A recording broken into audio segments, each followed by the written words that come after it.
ആരാണ് ശവന്തീനികൾ? ആരാണ് മയ്യത്ത് അല്ലെങ്കിൽ മരണപ്പെട്ട ബോഡി വിറ്റ് തിന്നുന്ന ശവന്തീനികൾ? സോഷ്യൽ മീഡിയ പ്ലാറ്റ്ഫോമിൽ വന്നുകൊണ്ട് ഉണ്ടയില്ല വെടിപൊട്ടിക്കുന്നത് ആർക്ക് വേണ്ടി? എന്ത് സന്ദേശമാണ് ഇത്തരം വീഡിയോകൾ പ്രചരിപ്പിക്കുന്നതിലൂടെ പാവപ്രവാസികൾക്കും മരണപ്പെട്ടുപോയ പ്രവാസികളുടെ ബന്ധുക്കൾക്കും നിങ്ങൾ എന്ത് സന്ദേശമാണ് നൽകിക്കൊണ്ടിരിക്കുന്നത്?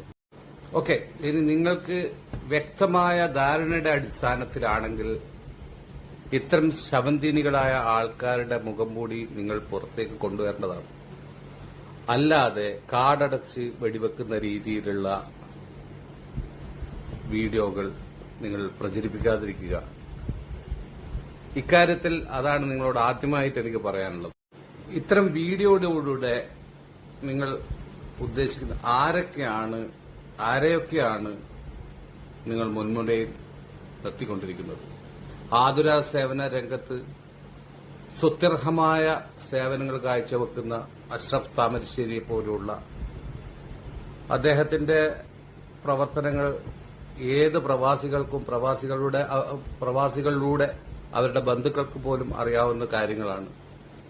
15,000-ലധികം മൃതശരീരങ്ങൾ അല്ലെ മയ്യത്തുകൾ പ്രവാസ ലോകത്ത് നിന്ന് നാട്ടിലേക്ക് എത്തിക്കാൻ വേണ്ടിയിട്ടുള്ള ശ്രമങ്ങൾ നടത്തിയ 2,000-ലധികം മൃതശരീരങ്ങൾ അല്ലെങ്കിൽ മയ്യത്തുകൾ ഇവിടെ പ്രവാസ ലോകത്ത് തന്നെ അവരവരുടെ മതാധിഷ്ഠിതമായ ചടങ്ങുകളൊക്കെ അനുഷ്ഠിച്ചുകൊണ്ട് മറവൊക്കെ ചെയ്ത് കൂട്ടിയ അഷ്റഫ് താമരശ്ശേരിയെയാണോ? ഇനി അതുമല്ലെങ്കിൽ മതരാഷ്ട്രീയ സംഘടന സോഷ്യൽ വർക്കേഴ്സായിട്ട് പ്രവർത്തിക്കുന്ന ആ സംഘടനകളിലൊക്കെ പ്രവർത്തിക്കുന്ന ആൾക്കാരെ പറ്റിയാണോ?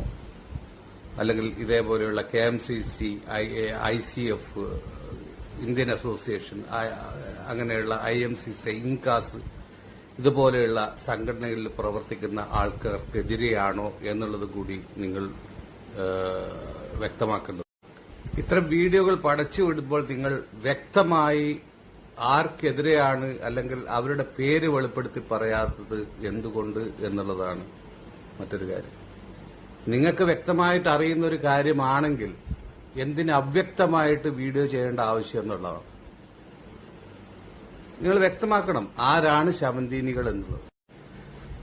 ഇതിനെതിരായിട്ട് വിശദീകരണവുമായിട്ട് പല ആൾക്കാരും ഇപ്പം അഷ്റഫ് താമരശ്ശേരിയെ ഇഷ്ടപ്പെടുന്ന അല്ലെ അദ്ദേഹത്തിന്റെ പ്രവർത്തനങ്ങൾ കണ്ട് അറിഞ്ഞ അല്ലെ അനുഭവിച്ചറിഞ്ഞ ആൾക്കാരൊക്കെ അഭ്യർത്ഥന മാനിച്ചൊക്കെ അഷ്റഫ് താമരശ്ശേരിയും അതേപോലെ ഇത്തരം സോഷ്യൽ വർക്കേഴ്സ് ആയിട്ടുള്ള ആൾക്കാരൊക്കെ ഒത്തുകൂടിയിട്ട് വിശദീകരണങ്ങളൊക്കെ നൽകുന്നുണ്ട് എന്നുള്ളതാണ് എനിക്കറിയാൻ സാധിക്കും. വീഡിയോ പുറത്തുവിട്ടവർ ശരിക്കു പറഞ്ഞാൽ പ്രവാസ ലോകത്തുള്ള സോഷ്യൽ വർക്കേഴ്സിനെ മൊത്തത്തിൽ മുൾമുനയിൽ നിർത്തുന്ന ഒരുതരം സമീപനമാണ് ഇപ്പോൾ എടുത്തിരിക്കുന്നത്.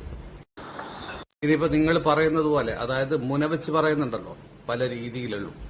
അപ്പൊ അങ്ങനെ പറയുന്നത് ഈ അഷ്റഫ് താമരശ്ശേരി ആണെന്ന് തന്നെ അങ്ങനെ ആവാതിരിക്കട്ടെ എന്ന പ്രാർത്ഥന മാത്രം. എന്തുകൊണ്ട് അവ്യക്തമായിട്ട് നിങ്ങൾ സംസാരിക്കുന്നു? എന്തുകൊണ്ട് അഷ്റഫ് താമരശ്ശേരി ആണ് ഇത്തരത്തിൽ ചെയ്തതെങ്കിൽ എന്തുകൊണ്ട് അദ്ദേഹത്തിന്റെ പേര് നിങ്ങൾ പുറത്തു പറയുന്നില്ല? കാരണം അവ്യക്തമായി നിങ്ങൾക്ക് അങ്ങനെ ഉറപ്പുണ്ടെങ്കിൽ വ്യക്തതയില്ലാതെ ഒരു വീഡിയോ ചെയ്യാൻ പാടില്ലായിരുന്നു. ഇത്തരം വീഡിയോകൾ പ്രചരിപ്പിക്കുമ്പോൾ ദോഷങ്ങളല്ലാതെ എത്ര കണ്ട് ഗുണകരമാവും എന്നുള്ള കാര്യത്തിൽ ഒരു സംശയമില്ല. കാരണം ഇനി വരുന്ന നാളുകൾ പ്രവാസികൾക്കും അല്ലെങ്കിൽ പ്രവാസ ലോകത്തു നിന്ന് മരണപ്പെടുന്നവർക്കും ഇതിന്റെ പേരിൽ എന്തൊക്കെ ബുദ്ധിമുട്ടുകൾ വരും എന്നുള്ളത് നമുക്ക് കണ്ടറിയില്ല. ഇനി അതുമല്ല, ഇത്തരം വീഡിയോകൾ പ്രചരിപ്പിക്കുന്നതിലൂടെ നിങ്ങൾ ഉദ്ദേശിക്കുന്നത് വല്ല വ്യക്തി വിരോധങ്ങളോ വ്യക്തിവിദ്വേഷങ്ങളോ വെച്ച് പുലർത്തിക്കൊണ്ടാണെങ്കിൽ ഇത്തരം സോഷ്യൽ വർക്കേഴ്സിനെ മുൾമുനയിൽ നിർത്തിക്കൊണ്ട് നിങ്ങൾ ഈ ചെയ്യുന്ന വീഡിയോ അതൊരിക്കലും പൊറുക്കാൻ പറ്റാത്ത പാപമായിട്ട് മാറും. നിങ്ങൾ ഇനിയിപ്പോ നിങ്ങൾ പറയുന്നത് പോലെയുള്ള ഈ ശവന്തീനികൾ ഉണ്ടെങ്കിൽ വ്യക്തമായും നിങ്ങൾ വീഡിയോ ഇനിയുള്ള ദിവസങ്ങളിൽ ചെയ്യണം എന്നുള്ളതാണ് എന്റെ ഒരു അഭിപ്രായം. കാരണം കാടടച്ച് വെടിവെക്കുക അല്ലെങ്കിൽ ഉണ്ടയില്ല വെടിവെക്കുക എന്നൊക്കെ പറയുന്നത് പോലെയുള്ള വീഡിയോകൾ ചെയ്യാതിരിക്കുക. വ്യക്തമാക്കിക്കൊണ്ട് ആരാണ്, എന്താണ്, എങ്ങനെയാണ് എന്നുള്ള രീതി വ്യക്തമാക്കിക്കൊണ്ടുള്ള വീഡിയോകൾ ചെയ്ത് ഈ അവ്യക്തത മാറ്റിത്തരണം എന്നുള്ളതാണ് ഈ വീഡിയോ ചെയ്യുന്നതിലൂടെയുള്ള നിങ്ങളോടുള്ള അഭ്യർത്ഥന. പ്രവാസ ലോകത്ത് നിന്ന് മരണപ്പെടുന്ന ഒരു സങ്കടകരമായ ഒരു വിധി നമുക്ക് വരാതിരിക്കട്ടെ എന്ന് പ്രാർത്ഥിച്ചുകൊണ്ട് സ്വന്തം നൌഫൽ തിരുമൽ.